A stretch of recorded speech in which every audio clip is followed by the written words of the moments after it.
Hello world, you know that meme about having an FBI agent reading all of your messages? It's come true. The FBI has been covertly running a messaging service for 3 years, completely unbeknownst to its users.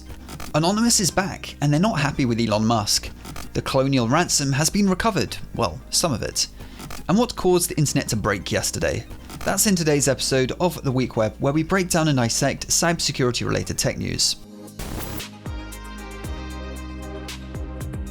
This is the first case of its kind I've ever seen, and it's all been made public in the last 24 hours. The FBI and Australian police have teamed up to create an undercover company which sold encrypted mobile phones via the dark web. The aim of this plot was to get the devices in the hands of as many criminals as possible, and then just listen to every word that was communicated using a hidden backdoor built into the devices. This didn't target small-scale dealers, oh no. Described by Europol as the biggest ever law enforcement operation against encrypted communication, this scheme ensnared South American drug cartels, Asian triads, motorcycle gangs, among others. The plan was hatched by the FBI and Australian police in 2018, over a few beers apparently. The two forces jointly developed these Anom devices. They're essentially Google Pixels, however they run a modified version of Android. You couldn't make phone calls on them, send texts or emails, all communications had to go through the encrypted Anom messaging service. Using undercover informants, police got these devices into the hands of some really influential criminals, one of them being one Hakan Ayik. This Australian drug trafficker recommended the devices to all of his criminal mates, helping propagate the Anom brand throughout the criminal underworld. This machination, dubbed Operation Ironside by Australian police, wasn't a smash and grab, here today, executed tomorrow kind of a plan.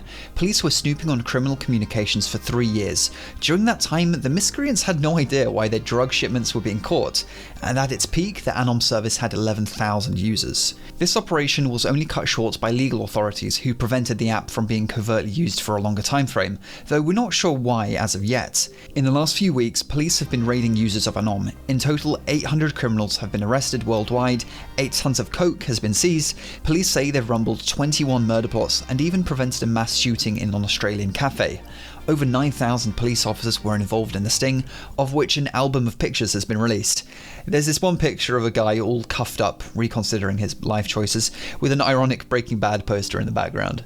The domain anom.io is showing as seized, bit misleading I suppose, as it was in police hands all along.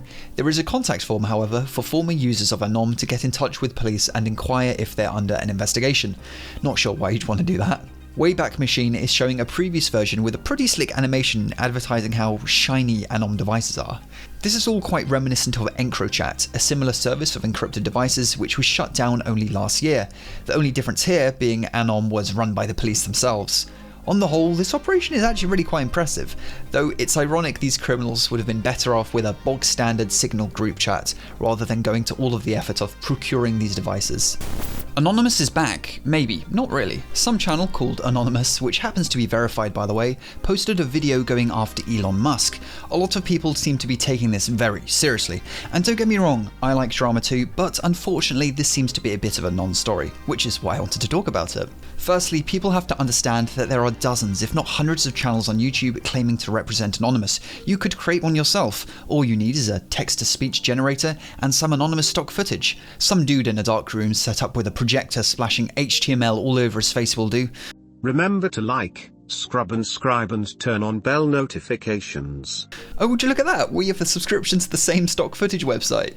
The video itself makes various allegations that Tesla uses child labour, makes a bunch of money from government subsidies, but also a few frivolous ones. For example, Anonymous has apparently taken great offence at Musk crowning himself Emperor of Mars. They also trash him because he apparently wasn't intelligent enough to have found Tesla by himself, but rather he bought the company. But the crux of the video is that Elon has been memeing way too hard when it comes to crypto, that his childish tweets are just screwing over the crypto markets, causing people to lose their life savings and introducing more volatility than there needs to be. On this point, I find myself agreeing to an extent. Crypto is volatile by nature, sure, we get it, but at the end of the day, Musk tweeting half-truths about Bitcoin's energy usage and propping up meme coins seemingly just for the hell of it doesn't help the macro goal of instantiating some crypto financial revolution, or whatever you want to call it. And sure, maybe I'm just a little salty that my crypto holdings have halved in the last month. The whole rocket thing is rather cool, but I don't think Elon has been healthy for crypto. But anyway, when it comes to the anonymous video, putting out videos like this gets a lot of media attention, views. I think it was trending on Twitter at one point, but talk is cheap. The heyday of Anonymous actually doing things seems, if not extinct, to be dormant. Another update on the Colonial pipeline ransomware attack. The US Department of Justice has just announced that they've managed to recover 63.7 of the 75 Bitcoin ransom paid by Colonial to DarkSide. It's not often a ransom is recovered, but with this case being so public, there will have been a lot of extra pressure on the FBI to score some level of a victory. Whilst court documents detail how the FBI traced the ransom through the blockchain, we don't know how the Bitcoin ended up in the FBI's hands. All we know on that front is that the majority of the ransom now resides in a wallet for which the FBI has a private key. How it got there is still under wraps. It's been suggested that DarkSide may have transferred some of the Bitcoin to an exchange in order to cash out the coins.